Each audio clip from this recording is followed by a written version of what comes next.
The Michael Berry Show. Right. Melanie Varga was a woman who emailed me. I don't remember all the details about something with regard to her kids and ADHD, but she was one of my favorite categories of people. She was a mommy out to advocate for her little ones and going full mama bear. And Melanie, what happened? You sent me an email that you told me this was a couple days ago that you told me some time ago about a problem with your kids, and then I asked you to come on, and you said you wouldn't come on, and I said, well, then you're not as passionate about it, because if this was true, you'd be shouting it from the rooftops, and now you've decided you is that what happened? Yes, thank you, Czar. Was I thank rude? You for having Was I me on rude your when show. I said it? Because I can sometimes be a little No. short. Not rude, but short. No, not at all. Just, you're on the outside looking in, not rude at all. So, yeah, my kids had some problems from some decisions they made, and I'll respect their privacy in that space. But they were painful, and these were huge lessons for them, and very painful for our whole family. And that pain, I'm turning into my purpose. So the root cause is weak executive function skills, and for them, that's because of their ADHD. And so, that's common in people with various types of neurodivergence, whether it's some forms of autism, even people who have had a stroke. I was talking to someone the other day whose kid had a stroke, and so they have weak executive function skills. So NeuroNest AI is an app that I'm building. I have a developer building it for me, and it's going to be brain training games, mindfulness tools, and an AI companion. I debated making the AI companion optional because some people are against AI, but it is, I think, so important to help these kids get to the next level that it's just going to be included. It'll be part of it, and there will be controls in place. Parents will be able to turn off and on different areas of the app. The AI is actually, it's not an open source. I had to get my developer to give me the kind of the verbiage on this, but it's an open AI key with a wrapper on it that includes all the protocols we want to protect these kids so that it can only be used for what is intended to be used for. It's intended to be a companion, so if they have a decision to make and they're having trouble figuring out the right decision, they can talk to their companion about it. And that AI companion will give them ways to think about it, help them learn how to think about the problem, not just what the right answer is. It's also going to help them with their activities of daily living. So as they're going about their Melanie, day, hold on just a moment. Hold on just a moment. The Czar is on. Well done, sir. This is the Michael Berry Show. So Melanie Varga is a mommy, first and foremost, as it relates to this story. Melanie, I want to make sure I understand. How did you have access to an app developer? Most folks don't. I used an app called Upwork to go hire someone that can do the work. Okay, and what direction did you give them?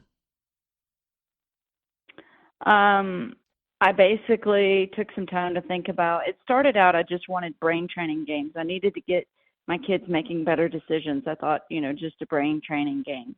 And then, well, hold on. Well, like what? Give me an example. Would these be scenarios in what you do, or are these asteroids? Yeah. So, they can be short little games. I don't want to give the brand of another app out there that's geared more towards adults and has been out there for a long time. But if you think about memory games, decision-making games, problem-solving games, that's the type of thing. One of them we're working on, and the games actually are not quite under development. We've got most of it built out on Figma. Now they're working on the graphics, the UI. It's all going to be neurodivergent friendly. I learned that colors matter when it comes to people that are neurodivergent. So it'll be kind of muted tones.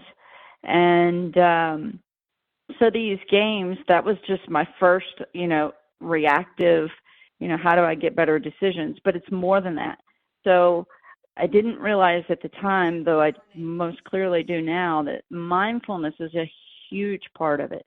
So these mindfulness tools are going to help them. So emotional dysregulation is also a big part of ADHD and other neurodivergent struggles and these executive function skills. And so we'll have a big section on mindfulness. So it'll have different mindfulness activities like mindfully walking, mindfully stretching, mindfully eating. And these will all be where the parent can turn them on or off. For example, I don't want one of my sons to be mindfully eating because he sits there, if left to his own devices, he'll take 2 hours to eat. So I don't want him to slow down his eating process. And then it also has breath work in there, so it'll give guided visuals on doing like box breathing or deep breathing. I know when I get dysregulated myself and I want to take a minute to breathe, I can't do this for 10 seconds, do this for 10 seconds. Now I need to exhale or I need to hold, whatever that is. So we'll have this graphic that will guide them through their breath work. And then there's also, the like grounding exercises. When is this going to be ready? That's all within a month. And the then, developer says a little less than that, but I'm saying a month. And then it'll be available on the App Store? It'll be available on Google Play and the App Store, so it's going to be both. It can work with Android and iPhone. Now, before it goes live, people can go to my website, neuronestai.app.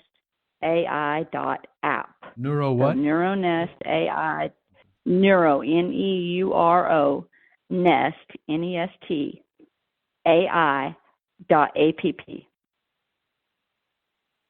They can sign up to be a beta tester. So I have a limited spots available. So when we get all those names in there and we get ready, we'll do a drawing to see, who gets to be a beta tester. There will be no charge for that. And then, of course, I want feedback on how's it working, and what areas do you think need to be improved, or, if there's a glitch somewhere, I definitely want to know about that.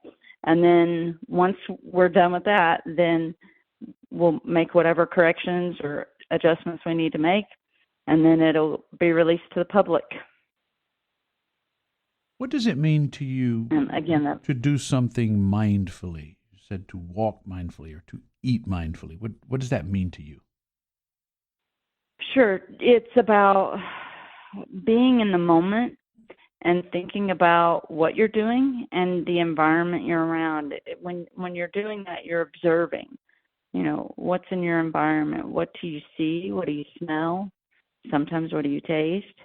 And is that about good decision making, or is it about focus? Help me drill down into that. Yeah, right.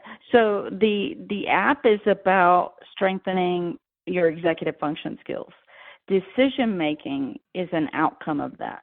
So your executive function skills is, your ability to focus, to plan, to organize, to manage your time, to control your impulses, to follow through on tasks. The skills needed for that are your working memory, your inhibitory control, so controlling your inhibitions or having inhibitions, cognitive flexibility, planning and organizing, the emotional regulation. So emotional regulation, I did not connect until recently, is also a big part of ADHD. And transparently, I really believe this for me is a journey, a God thing, because both of my kids have ADHD and they're twins, they're fraternal, but they have it in very different ways. So one is notorious for not making very good decisions. Another one struggles with emotional dysregulation. Melanie, so hold because on. of I'm going to have you back when this app is finished and we can actually go over the app live on the air. Hopefully that'll be within a month. Continues. This must be your lucky day.